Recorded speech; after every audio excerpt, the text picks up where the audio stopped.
What up, y'all? Justin Gay, Seeds of Zanzidu. Yo, actually, hold on. Turn this off. Put my keys in the refrigerator. That way, I had to make sure I keep my refrigerator on. Old Sound mixer drink. Anyhow, yo, it's been a while. At least it feels like a while. I normally try to keep at least a video up a week. But to be honest with you, I've kind of been taking a social media break where I haven't really been on social media that much. I've been watching YouTube, but I haven't really been tracking my channel. A lot of the other videos, a couple of the other videos that you guys seen were videos that I kind of previously shot. I had just edited them and put them up. But anyway, it's nice to be back. What I wanted to do was answer a couple of your guys' questions. I got a lot of them that came in. I'm kind of going off the cuff on this one. And here we go. So the first one is from Caitlin Bunge. This is from the How Much Can I Make Selling Microgreens? Can I get the seed ounces for the I guess for the actual weight or the amounts of seed that I'm actually using per tray? Yeah, I'm actually going to be writing some stuff down here pretty soon, so I might be able to send out some sort of a PDF to get to you guys. So yeah, so stay tuned. I'll let it be known. Another one for Caitlin. I had a problem with my sunflower. That's right. She said that some parts of them had patches, no seeds growing, and some of them drooped over. You said drooping over is a lack of water, or not seeded properly. I also noticed a lot of seeds that I did not sprout. Also noticed a lot of seeds that did not sprout. Oh, is there something that I'm doing wrong? There's a couple of different questions in that one. There could be things that you're doing wrong. Without me actually seeing the tray, it's kind of hard for me to actually diagnose anything. But what I would definitely say is, where the area, how long are you putting the stacks on the tray? Is it every tray? Is it just the bottom tray that's having these little patches of mold, it looks like, or non-growth? Also, you might have gotten a bad lot. I know I was getting a lot of bad lots of sunflower not too long ago. I had to switch over actually to Kitazawa. They're crushing it. They're a little lighter because we're starting to light up. It's starting to get a little cooler, so a little bit lighter. But anyway, been really happy with their seeds. Been getting them bulk. Try there. The drooping over, as you can see, these trays not really too big of a droop. This is about as much of a droop as I want, and that's not necessarily because of too much water. That right there is just overstretching, right? It's just reaching for a lot of light, so it just gets to a certain point and then falls over. You know what I mean? I'm assuming that your sunflowers are within reason in terms of their days as well. It could be that they're growing too long or too many days have lapsed, and that could be why. I do my best to grow them for the market that they're going into. So they're growing for that day, right? And so the presentation, when I take them out, they look pretty good. Another thing that you can do too is, you notice that it's a bad lot of sunflower. Sunflower is the easiest one to detect, more than likely that you got a bad lot, right? There's normally a lot of debris, broken shells, broken seeds. It looks dirty. I mean, most seeds are dirty when they come in anyway. It just doesn't, there's more debris. One thing that I definitely do, and I've done it in other videos, is spray the seed down with a hard jet of water. It could be like the fan. I like the nozzles. I don't have one around right now, but I like the nozzles that allow me to do like either that or a really strong shower or like a strong spray, if you will. Really get in there, not so much the jet, but I really get in there and I really clean those sunflower seeds off. That seems to have helped before. And then of course the whole hydrogen peroxide and vinegar, that does work as well. And a lot of these I do in different videos. Again, I'm gonna have some stuff written out for you guys, man, so. But anyway, I hope that helps you. Hi Justin, great video. Any more work on veg bed and compost tea and all that? No, man, that was the last time. The reason for that is around that time, I was actually looking for some new compost. All right, so I was actually looking for some new grow medium, and I wanted to see what was going to be the best. So, and just playing around with options really. So anyway, that's why I put that out. I wanted to see, because I felt it's all, for the most part, all those grow mediums weren't necessarily, you know, they didn't have really any nutrients in them, which you don't really need, right? So anyway, I just wanted to see if Compost Tea was going to actually make them that much better. You know, this is, oh, I'm sorry, the last one was from Jennifer Maynard. Sorry about that, Jennifer. And that is the microgreens and compost tea experiment video.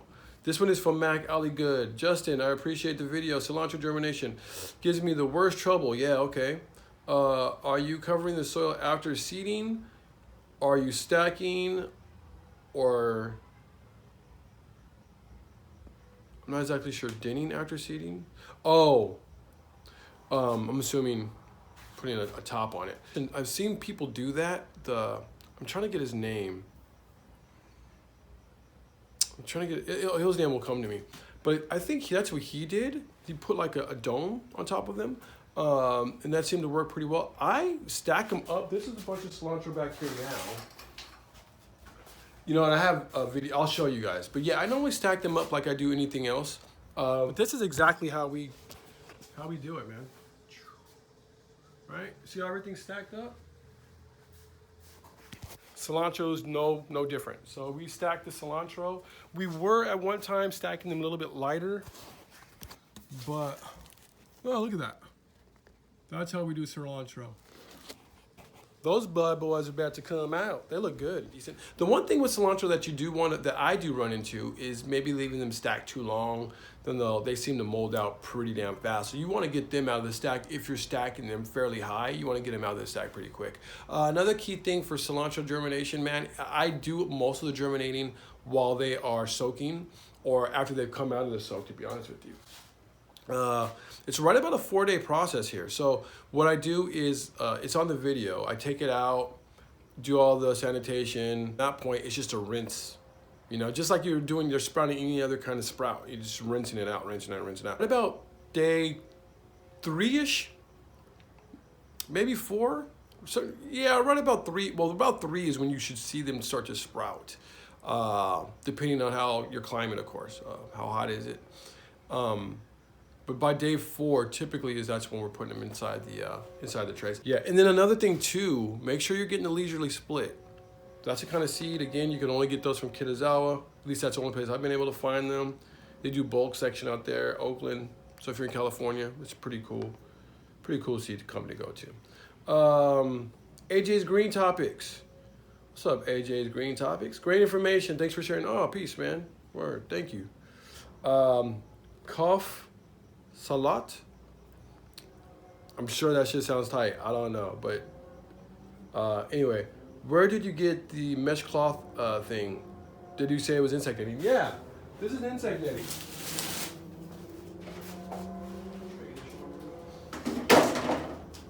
My tray was on there. But yeah, just insect netting, right? I'm sure any kind of shear, anything.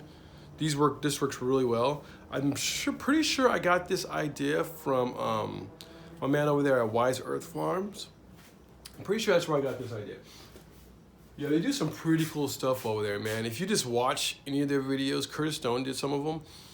If you just watch any of those videos, man, and just listen to what dude's saying, yeah, he's dropping gems, man. But anyway. That's, yeah, insect netting. You can get it anywhere. That one is actually Insect Net from Johnny's. I think that one probably would work better than any of the other more, they feel like they're more plasticky, if you will. Wild edibles. We live in Ontario, Canada, and ferment cabbage and weeds, okay. Like dandelions, especially flowering and fruiting weeds, right on. Along with fruit, and I have been able to replace box fertilizers, right on, using fermentation. You know what? There was a lady that I used to watch a lot back in the day. Her name was Alice Fowler. She would do this with stinging nettle. I've kind of low-key do it, and I kind of do it now with the microgreens. We actually take this microgreen This is where we, of course, where we wash is what I'm pointing to. And right underneath that is a water catchment. And from there, there's a pump inside there. There was a couple people asking. Again, it's kind of dark. It's actually night right now, so it's kind of hard to see it. I don't know if you guys can actually even see it. But it's nothing more than just like a sump pump, the same kind of pump that you would get if something floods. This has the weight, and when the weight pops up, floats up, it then triggers the pump to act. Anyway, you can get them at Home Depot, like $100. That is what's in there. I just have it connected to another tube that runs into a catchment. And from there, we have a bunch air stones. At the moment, just air stones going into 3 different tubs. And from that, for the most part, the main tub is the main holding. And from there, I feed water into the other 2 trash cans. Again, get them from Home Depot, just Rubbermaid. Yeah, and then I just add compost tea to them right like the day before at latest, or the day that I'm going to compost tea the plot. That's all I'm doing. Pretty simple. But within that, I use a lot of the microgreens still, right? So there actually is that kind of the fermenting, if you will. It's kind of happening a little bit. But yeah, the way that you guys are doing it, it's pretty tight, man. I've never gone that deep with it. David Rizzo. This is from the Compost Tea video as well. You're right, Justin. It does make a difference. Okay, this year I did not use compost tea in my garden. I noticed a big difference from my peppers. Did not bloom as much. They did not blow as much. They had a lower yield. Beets were smaller. Tomatoes were sad. The winter garden will get compost every 2 weeks. Got it. Compost tea every 2 weeks. Yeah. Used to be something I did a lot. As soon as I started market gardening, I did not compost tea anymore. I'm back. I'm pretty sold, man. I like the overall look of things. I feel like it's doing better. I feel like I said, like, it's a notice, something you can notice. And quite honestly, man, if you got great soil, you just may not be seeing that difference, you know? Speed, you gotta have time when you're doing a market garden, you know? Time is of the essence. So if it ain't gonna work or you ain't getting anything out of it, then don't do it. But if you are getting something out of it, do yeah, right on. This is from Pamela Shores. Do if you think it's doing, it makes for better crops. And if you think that the clients like them more, pour it on. Do try to post, as it will give others assurance that they're doing the right track, that they're on the right track. For sure, man. Yeah, I'm still putting it on. Like I said, we're gonna figure out ways. I'll show you guys this little, it's really not even that big of a deal, way that I'm going to start pumping it onto my plants. D-Box. Yes, to the compost tea. Red Rose tea. This is what he uses. Of the brands tested, only Red Rose comes back free of pesticide residue. Wow, okay. And he leaves a link down below. Maybe I could leave that same link in my show notes so you guys can get that if you want to check out some Red Rose. I don't know about it, but sounds cool. Sounds definitely cool, something I would mess with. Damn, dude, this is how I handle aphids. This video is back in the day, y'all. Oh, too much nitrogen in aphids. Yeah, me and this cat talked. I rapped with this cat. A little dirt never hurt. That's an awesome name. Awesome setup, my friend. I finished my first year at the market, and now for the long Canadian winter. I will start a microgreen grow. Right on. I think I will be buying I would be beginning your playlist. Hey, right on, man. Thanks so much. Right on. Oh yeah, man. That's that law of attraction, man. Thank you. Appreciate you for that. Thank you. Yeah. Get after it, man.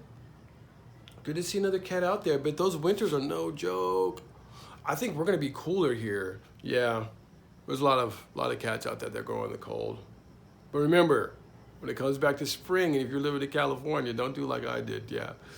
Find cats that are actually growing in California for that heat, because there's a difference. Dino?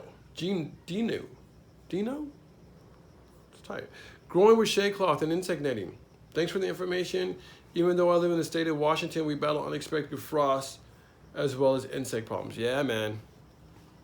I'm expecting, like I was saying right now, some unexpected frost. I think it's going to come in a real way this year. Last year when it frost, it hit, I thought things were doomed, but it seemed like the leaves bounced back and quite possibly even tasted better. So we'll see how that works. But if it is becoming a problem this year, man, there's a couple months, dude, like February, if things are just bad, I'm just gonna be worrying about transplanted crops in here, like my Salanova, the other stuff that's getting ready to go into the field. And I'm just gonna hold off before I actually push into it, you know. And then August, which I kind of did this year too, but I think next year I'm just gonna kind of take those really hot months off and the too cold months off, if there's such a thing for California. I don't know. But anyway, there is always that little span of time, a span of a couple of weeks just for us, man.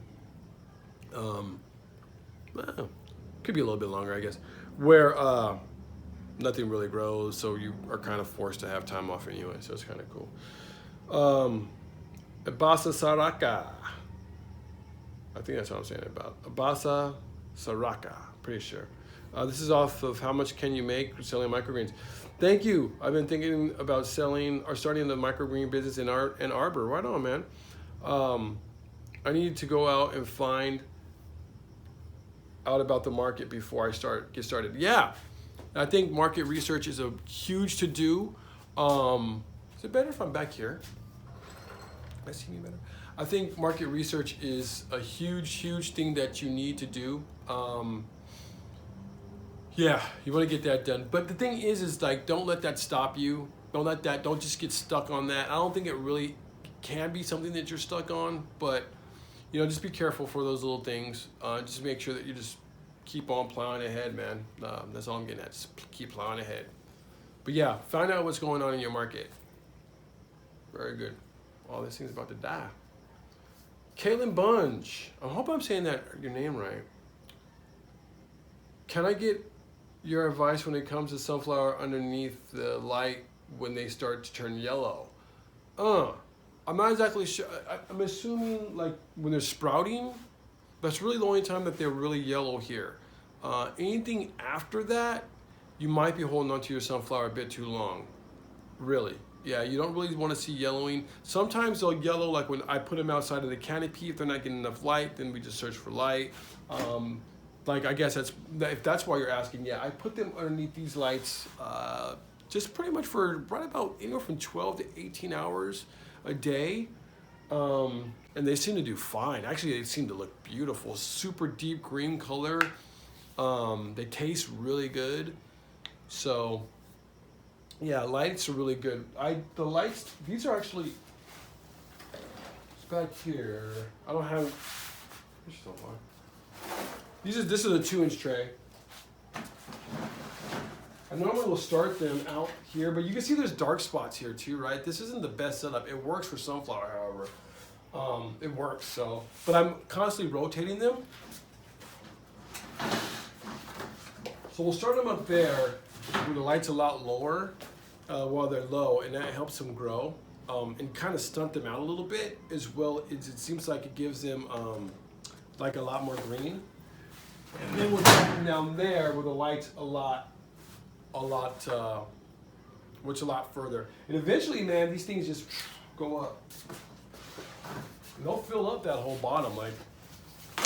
They'll fill up the whole space. So, and they look great. But like I said, we're constantly rotating them. About the time they get to that space, we'll put them out on some kind of rack and have them outside, because eventually they do get too big or too long.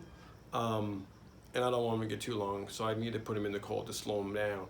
Slow your growing ass down. Zachary Ray, hey Justin. Glad to see the greens are doing so great. Saw you at the farmer's market one time. You're a good guy, right on, man. I've worked in the solar industry, right on, man. Solar cat. Dig it, yeah. Solar. Go solar. We just actually went solar here, so it's been working out pretty well. So far. We'll see how that makes a difference. The biggest thing that got me, it's not so much that my bill's now average, right? They average it out through a whole entire year. This is kind of what caught me. And I can't get any spikes in my bill. So I just know exactly how much my electricity is going to be. all the time, because Edison, as soon as you hit a certain little level, they like knock up the amount of money that they actually charge you. So it kind of sucks and get quite pricey when you're running these things for 18 hours a day. So just something I think about. First last, I bet if I laid a big sheet of, this is for first last, growing microgreens in cooler weather. If I laid a big sheet of greenhouse cover over it, like some poly, over the canopy out there, it would up the degrees by 10 to 20 degrees, he's saying. I don't know that. There's things that I was gonna do. Actually, that was the plan for that whole structure out there. But seeing now that I got the solar thing, I don't know that I really need to go that way. And if I do, I don't need to do it right now. Man, that whole damn canopy, the freaking top got ripped off in the last windstorm. So I got to put some new one. I got to put a new one up there here pretty soon. But yeah, it's not that hard for us just to kind of move these things back and forth. It's just easy. But dude, it's totally worth getting that thing set up for an actual greenhouse, so I can just leave these back there. There's just a spatial issue that I'm kind of working with, and how do I want to grow them. So that's kind of where I'm at with it. More than likely it will happen, but I kind of want to build a greenhouse someplace else first. So yeah, that's kind of why I haven't done it. But B&B homegrown, what's cracking, yo? Just popped up on the recommended page. Oh shit, recommended. Didn't even know I could do that, man. Right on, man. We got more people start following. Oh yeah, man, we out here doing things, doers. We are the doers. In my area, I saw 1.75 little clamshell for $3.99. Okay. In a local store, radish microgreens, and it looked ew. This is how much can I make from selling microgreens, and this is from me. Yeah, like I was kind of getting at, or writing, I think, or talking to somebody.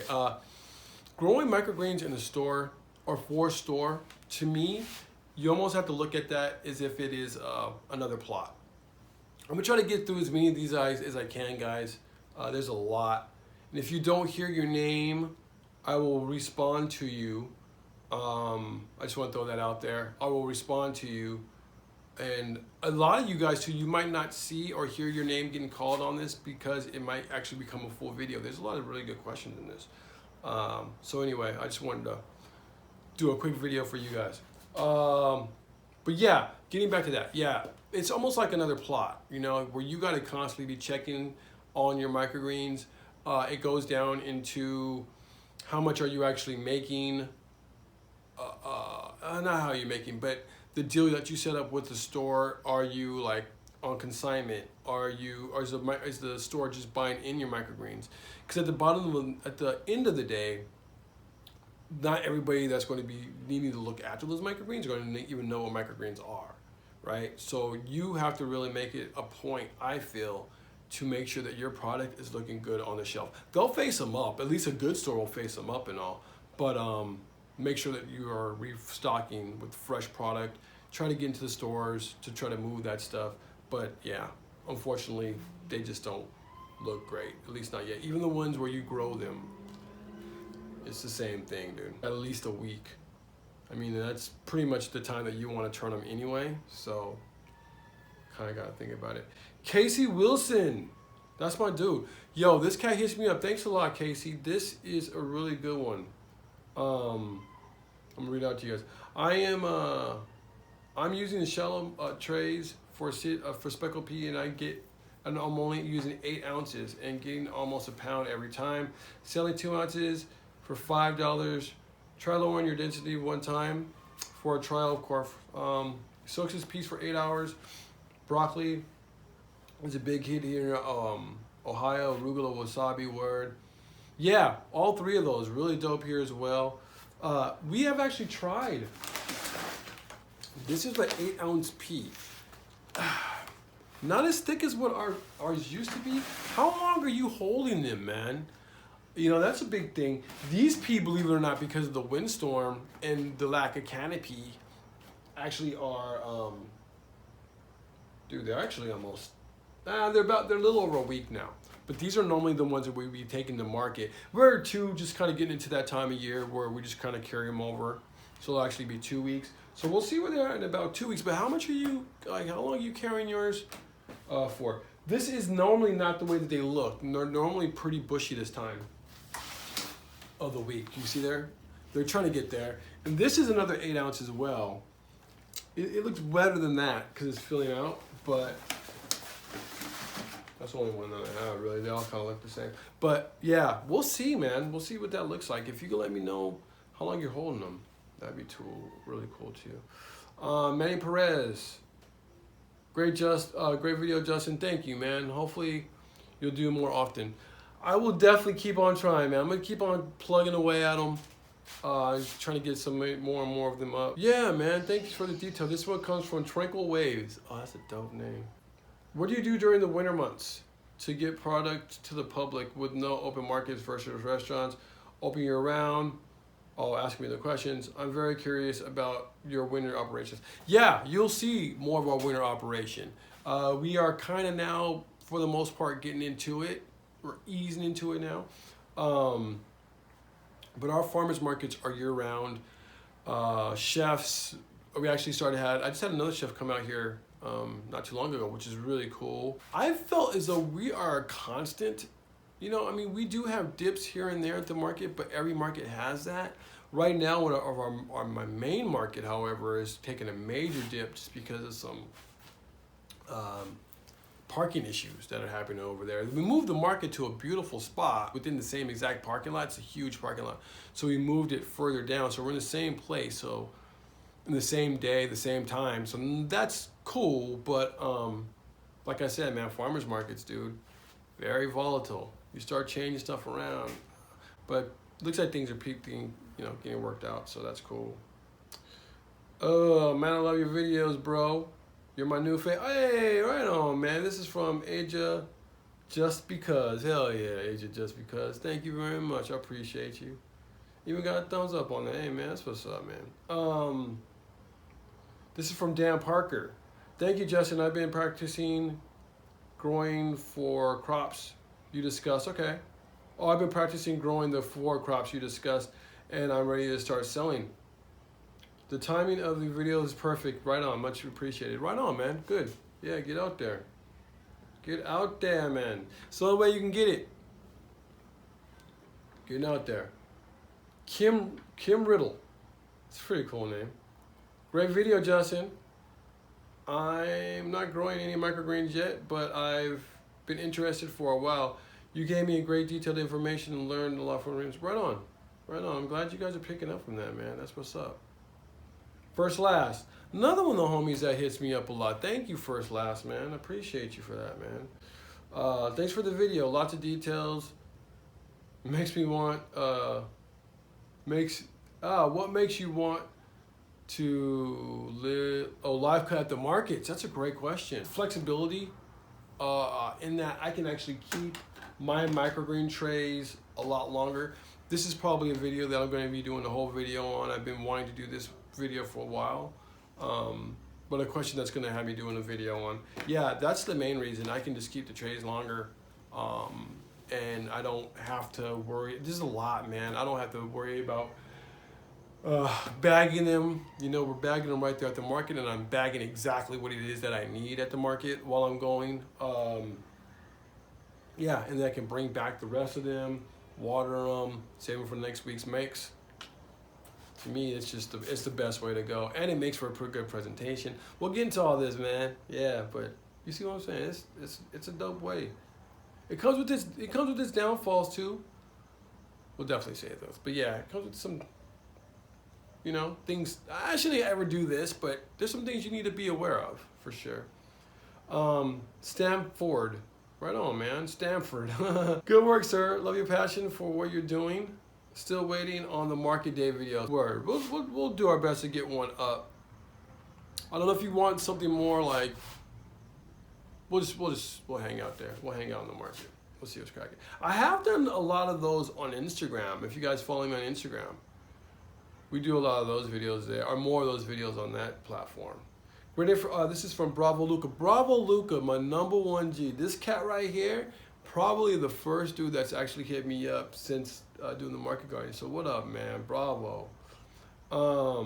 Great information, great informative video. Too much work for me. I'll leave growing to you. You're obviously doing a great job doing it right on, man. Thank you.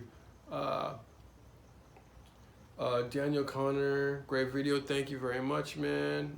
Probably have to wrap this thing up. Damn, it's gonna be a long one. I didn't realize I had this many daggone questions. That's dope. Thank you, man, for all these questions. What pro mix do you use? I'm at the point where I'm tired of oh hell yeah, mixing perlite, peat, potty mix. I'm ready to spend some more. Dude, yeah, man, just spend the money here. This is the pro mix I'm using right now. I'm pretty sure just about any of those will work. The mycorrhiza, I thought that was going to be some kind of hindrance. I thought that it was going to like pretty much put mold in my tray, so it's kind of what you're doing, right, in a way. In mycorrhiza right now, in microgreens, it doesn't really matter. I don't think it's gonna work that fast. I don't think so, because the mycorrhiza, they need to kind of colonize and do what they need to do in order to make that work. In your gardens, that's dope. Yeah, do it. And that's what I'm kind of getting at. This stuff then goes into our compost if we're not giving it to Horta, but for the most part, a lot of it does go into our fields. So back into our fields. So that's a really cool thing too. It's not just for this upfront cost for us. We now can save money on good or better compost or amendments going into our actual field later on. So that really works out. But anyway, it really works out. So thank you guys so much for the questions. I really appreciate them. Stay tuned. We got some more videos coming out soon. And